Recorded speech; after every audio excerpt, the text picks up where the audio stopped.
interessante.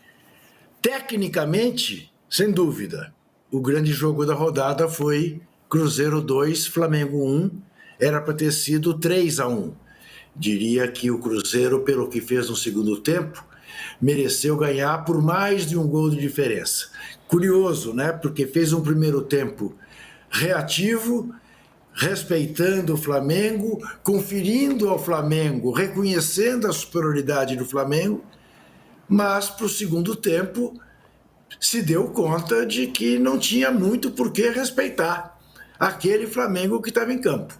E foi para cima e mereceu ganhar por mais. Quero ressaltar, porque falamos aqui na última semana, do mau momento por que passava o Cássio, que ele fez uma defesa extraordinária, numa cabeçada do Léo Pereira. Ele é também responsável pela vitória do Cruzeiro, e eu faço questão de fazer justiça a ele por tudo que ele significa em sua carreira gloriosa no Corinthians. O golaço do Arrascaeta, mas a partida desse menino Caio Jorge, porque ele fez um gol e ia fazendo um segundo golaço, não fosse a intervenção do Rossi de desviar a bola para o travessão. Agora, concordo com o Mauro. Este português que está em Belo Horizonte revela-se um treinador para a gente ficar muito de olho, porque corajoso, capaz de barrar a grande estrela Gabigol, insistir no menino Caio Jorge, e está aí o resultado. Ia ficar arrependidíssimo de ter posto o Gabigol em campo se o Gabigol não pega o rebote, né? Futebol é uma delícia por causa disso. Então, aquilo que era impensável na Gávea, o Gabigol fazer o gol da vitória contra o Flamengo. Ele tem a chance, num pênalti, para que todo mundo possa ver, e ele perde o pênalti.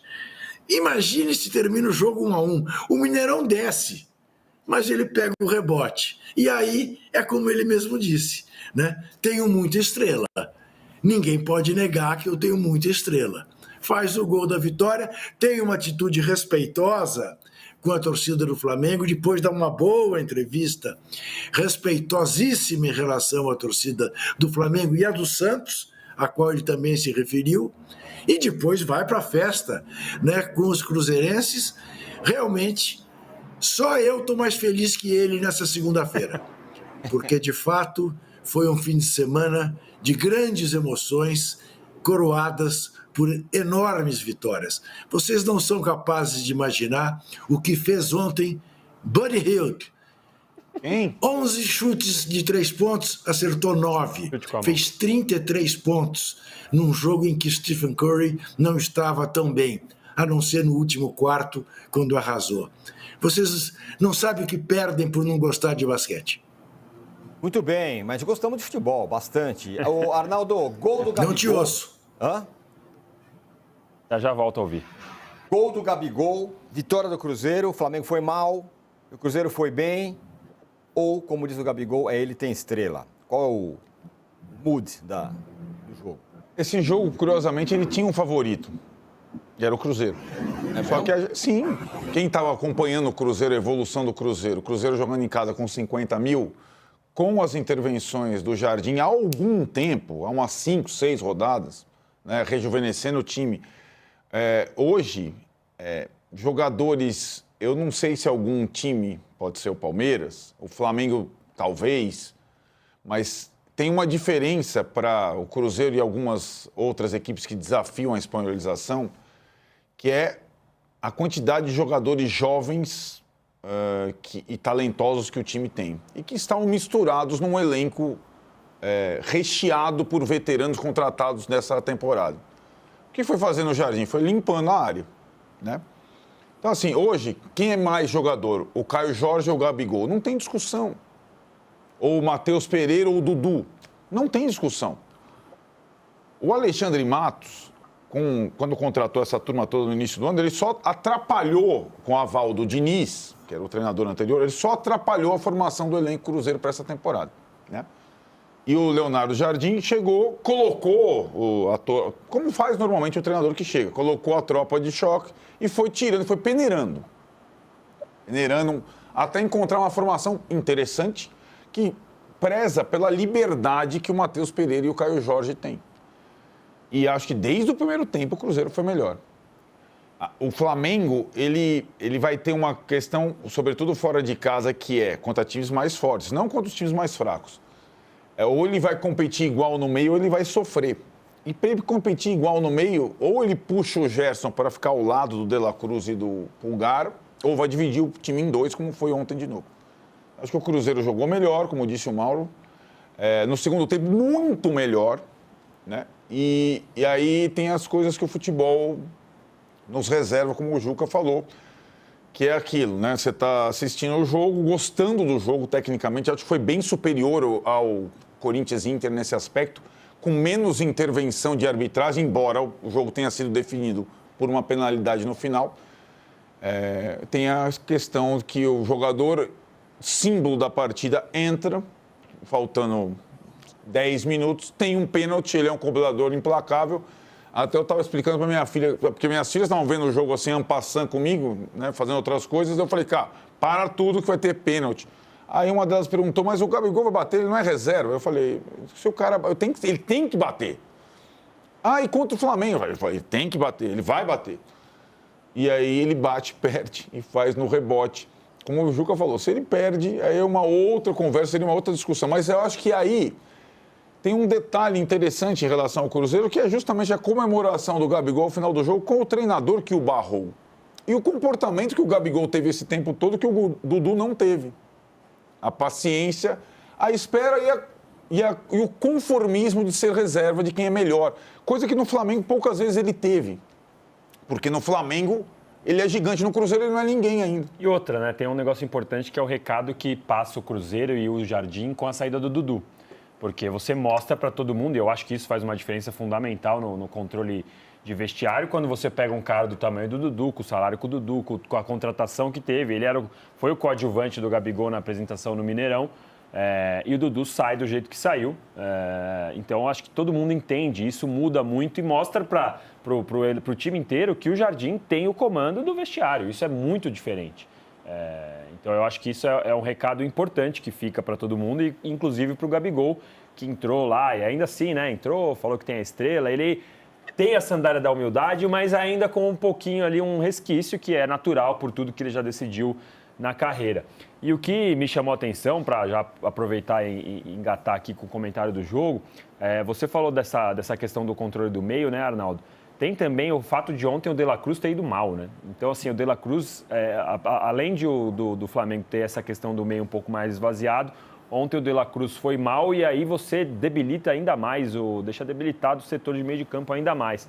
Do lado do Cruzeiro, eu estava assistindo o jogo e me chamou a atenção que até os 37, 38 do segundo tempo o Jardim não tinha feito nenhuma mudança. Pois é. Eu abri para olhar de novo o banco e falei, não é possível que não tenha. Aí tinha lá Gabigol, Carlos Eduardo, que é o Eduardo no caso, né? Que é o nome dele Carlos Eduardo, mas Eduardo. Tinha o Wallace, que é um jogador que voltou e que já deu para ver que não está no ritmo. Mas eu fiquei nessa dúvida de como vai ser para o Jardim ter que manter o ritmo do time fazendo as trocas. E o que pode jogar a favor do Cruzeiro, curiosamente, além de não estar no Mundial, é que está muito próximo de estar fora da Sul-Americana. Exato, acho que isso pode ajudar. Então, por no incrível final, que pareça. a temporada do Cruzeiro pode ser boa, porque o Cruzeiro vai começou a achar um time, reagiu no Brasileirão e vai ter o Brasileirão e a Copa do Brasil, que já está com um resultado bem encaminhado, jogando com o time misto lá contra o Vila Nova, encaminhou bem. Mas o banco do Cruzeiro, para mim, ainda é um ponto de interrogação. E vamos lembrar que quando o Jardim chegou, ele falou disso, né? Ele falou, fizeram muitas contratações, mas algumas talvez eu não consiga usar, faltam algumas características. Então eu acho que o grande desafio do Cruzeiro é conseguir rodar o time e manter esse mesmo nível num jogo contra o Flamengo. Mais uma vez, me parece que o Jardim começou a achar o time mesmo. Tirou o Gabigol, o Caio Jorge, põe o Gabigol no finalzinho, o Dudu já saiu, o Fagner tem jogado mais do que o próprio William. Então, assim, você vê algumas mudanças. O Fabrício Bruno fez uma boa partida ontem. Você vê um Cruzeiro encaminhando. Agora eu estou curioso para saber, durante a temporada, como vai ser na hora que ele começar a fazer as trocas. Porque ontem ele demorou até os 38. Mas, ao mesmo tempo, demorou. E aí foi o quê? O pênalti sofrido pelo Eduardo, convertido pelo Gabigol, os dois que tinham saído do banco. Mas eu acho que você apesar dessa situação, e muito técnico não sabe lidar com isso, negócio de 5 substituições. Apesar de você ter essa possibilidade, você não é obrigado a fazer. Sim. O Cruzeiro estava no melhor momento da partida. O Cruzeiro estava com uma escalação jovem, com vitalidade. Não precisava trocar. Eu acho que a troca dele, a da dupla de atacante no final... Depois entrou o Bolazier também, né? Mas é o tipo, o último suspiro, os últimos 5 minutos vão arriscar um pouco mais na parte final, mas eu acho que ele fez bem em segurar e esse detalhe que o Danilo falou, eu acho que vai respondendo a sua enquete, Tironi. Porque desses pretendentes, curiosamente, o Cruzeiro, por estar virtualmente eliminado da Copa Sul-Americana, pode ser um bom negócio. A partir de agora, é o vexame, está zerado na Sul-Americana, certo? Isso ninguém vai tirar, é um vexame, mas em termos de calendário vai ajudar, né? Então ele pode colocar lá no próximo meio de semana, pode botar o Gabigol, pode colocar o Eduardo, pode colocar o Bolazier, qualquer um, Lautaro, e preservar esses principais para os jogos do Brasileirão, né? E imagino, a gente vai ter ainda confrontos, o Danilo falou, ainda vai ter confronto com o Palmeiras antes da parada. E acho que o Cruzeiro, no Campeonato Brasileiro, ele tem possibilidade de complicar os favoritos, porque tem muito bons jogadores e o técnico é bom. Já deu para perceber que o técnico é bom. Dito isso, Juca, você sabe que eu sou um dos caras que mais levantam a bandeira da espanholização. Para mim é sempre Palmeiras e Flamengo, como é mais ou menos o Campeonato Espanhol. Às vezes alguém bota a carinha lá, ganha um, agora chegou, não.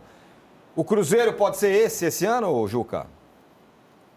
Pois é, Âncora, eu discordo de você e acho que nunca haverá espanholização no futebol brasileiro, porque, diferentemente do que se dá na Espanha, outros clubes têm massas torcedoras suficientes para respaldá-los e impedir que haja uma espanholização.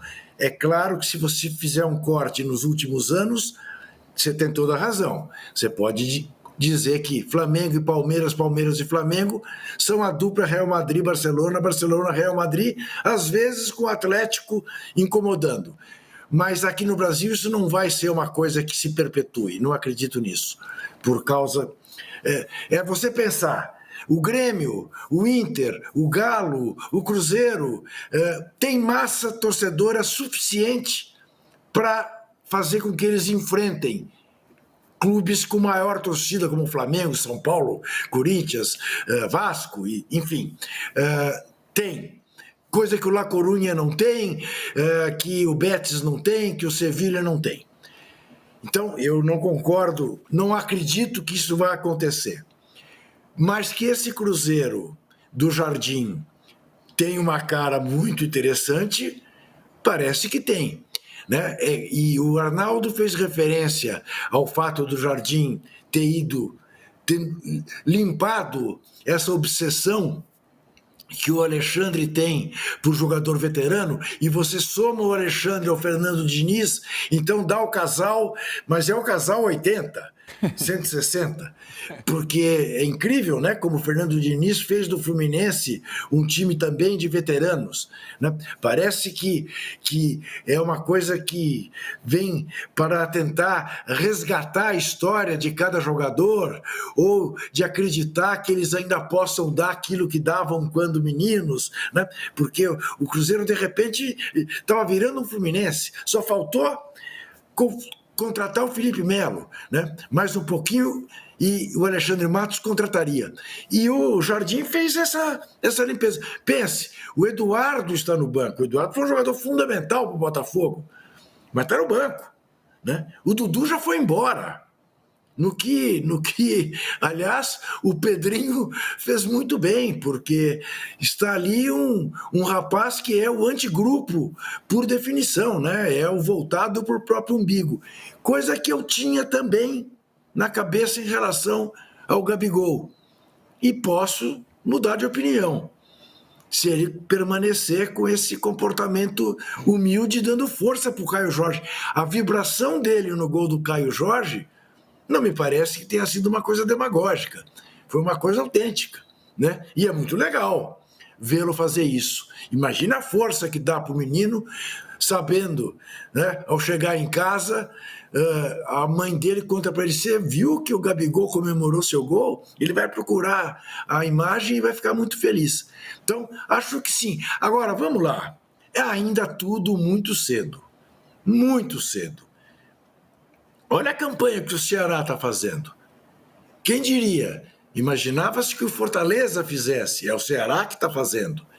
Né? Mas vai aguentar quanto tempo? Eu começo a fazer projeções a partir da 12ª, 13ª rodada. Por enquanto, eu acho muito cedo.